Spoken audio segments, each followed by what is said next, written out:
Hello, elementary school students across America and on United States military bases around the world. Michael T. Mondak is back with you on a Thursday, and as always, reading one picture book to you, your parents, and your teachers. I always like to start with a teaser. Here it is for today. We are all afraid of the dark as children, but there are many ways to combat our fears. However, when it came to Sister Bear, it was a scary mystery novel that caused her to be afraid of the dark. It's the storyline in the Berenstain Bears in the Dark by Stan and Jan Berenstain. Now, being afraid of the dark doesn't just happen to you. It sometimes happens to little bears too. Here we go. Brother Bear, said Sister impatiently, are you going to take all day to pick your books? Sister and Brother Bear were at the Bear Country Library. Sister had already chosen her books and was waiting at the checkout desk. Hold your horses, said Brother. I'm looking for a good mystery. Sister Bear usually took out storybooks and books about nature, and sometimes books of poems. Brother liked those, but lately he'd become interested in mysteries, especially spooky ones. Hey, this one looks good, he said finally. Okay, let's check out. Said Sister, looking at the cover. It was called The Case of the Crying Cave. Looks scary to me. Say, this is really good, said Brother later that evening when the Bear family had settled down for some reading. Would you like me to read it to you? He asked Sister. Sister was looking at a storybook about 3 kittens who were arguing about which was the prettiest, and it was a little boring. Or are you scared? Teased Brother. Of course not, said Sister. She left her book on the floor and climbed onto the bench to sit beside him. The mystery began quietly, told about some Bear Scouts who were on an overnight campout. When the Scouts discovered a dark secret cave, Brother's mystery began to get a little exciting. And when the cave began to cry and wail, it was anything but crying. Woo! Cried the deep, dark, mysterious cave, read Brother with a lot of expression. Woo! Stop, said Sister, putting her fingers in her ears. That's enough. She went back to her storybook. Scaredy bear, teased Brother. And that's quite enough of that, added Papa Bear, looking up from his paper. At the cubs' bedtime, Mama and Papa said goodnight, turned off the light, and left the cubs in the usual sleepy darkness.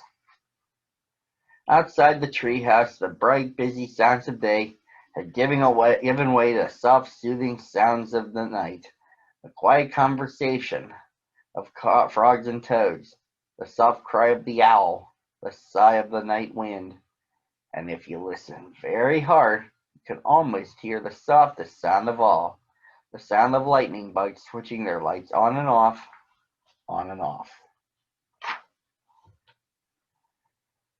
But inside the treehouse, Sister Bear wasn't even beginning to fall asleep. That night the dark didn't seem the least bit quiet and sleepy. In fact, it seemed like the spooky darkness of a scary cave. And the friendly old chest of drawers and funny clothes tree that Papa had made didn't seem so friendly and funny. They seemed more like cave creatures. So when Brother decided to tease her a little more by making a wailing noise, a really spooky wailing noise, it gave her quite a scare. Mama, Papa, she cried. Hurry, come quick. And come quickly they did. Papa rushed into the dark room and tripped over the clothes tree. Mama rushed in after Papa and tripped over him. In the commotion, Sister fell out of bed and landed on both of them. Then brother, who had started it all with his spooky wail, turned on the light. What a mess. Sister, still scared, was holding on to Papa. Papa was holding on to the toe he had stubbed, and Mama was looking for the nightcap she had lost in the confusion. All three of them were pretty annoyed with Brother Bear.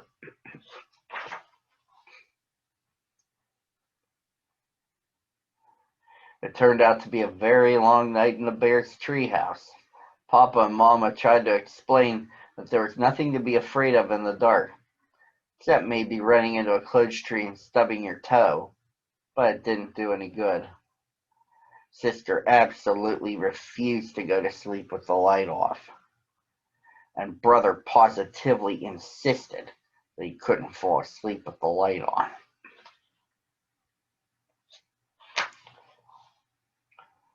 The next morning, the Bear family was very sleepy-eyed.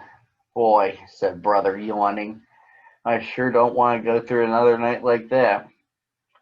Neither do I, said Papa, and I think I have an idea that might help. He took Sister's hand. Come with me, he said. Where are we going? She wanted to know. Up to the attic. The attic? But it's dark in the attic, even in the daytime. I know, said Papa, but there's something I want to show you. Anyway, there's nothing so special about the dark. It's just part of nature, like the light.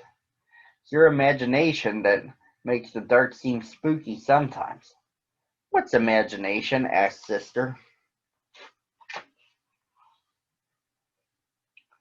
Imagination is what makes us think that chests of drawers and clothes trees are cave creatures. I wish I didn't have one, said Sister. Don't say that, said Papa. A lively imagination is one of the best things a cub can have. It's imagination that lets us paint pictures, make up poems, invent inventions. The trick is to take charge of your imagination and not let it take charge of you. When they got to the attic, Papa began to rummage through boxes, looking for something. Sister tried to follow Papa's advice and not let her imagination take charge. And it worked. A spooky shape turned out to be the shadow of some old tools. What looked like a giant was really some piled up furniture. Ah, here it is, said Papa. My old nightlight, the one I used when I was a cub and had a little trouble falling asleep in the dark. Sister couldn't quite believe that her big, powerful Papa was ever afraid of the dark. Oh, sure, said Papa. Most of us are at one time or another.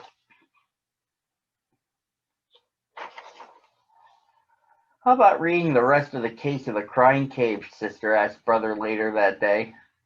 Are you sure you want me to? Sure, I want to see how it turns out, she insisted. When it turned out that there was nothing very spooky about the terrible wailing noise, it was caused by wind blowing across an opening in the roof of the cave, like the noise you make when you blow across the top of a bottle. Sister was a little disappointed.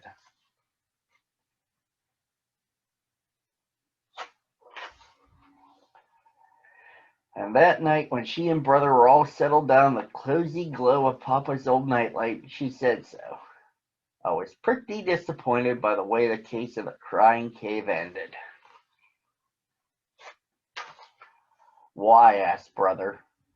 Because, she said, I was hoping the wailing would be a really spooky, scary monster. And she leaned down from her bunk over Brother's and made a spooky, scary monster face at him. Cut that out! Cried Brother.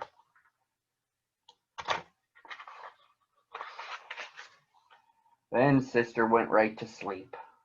But Brother lay awake for quite some time listening to the owl hoots and thinking that maybe he had enough mysteries for a while. And that, boys and girls, ends the story. Join me again tomorrow, same time, same channel.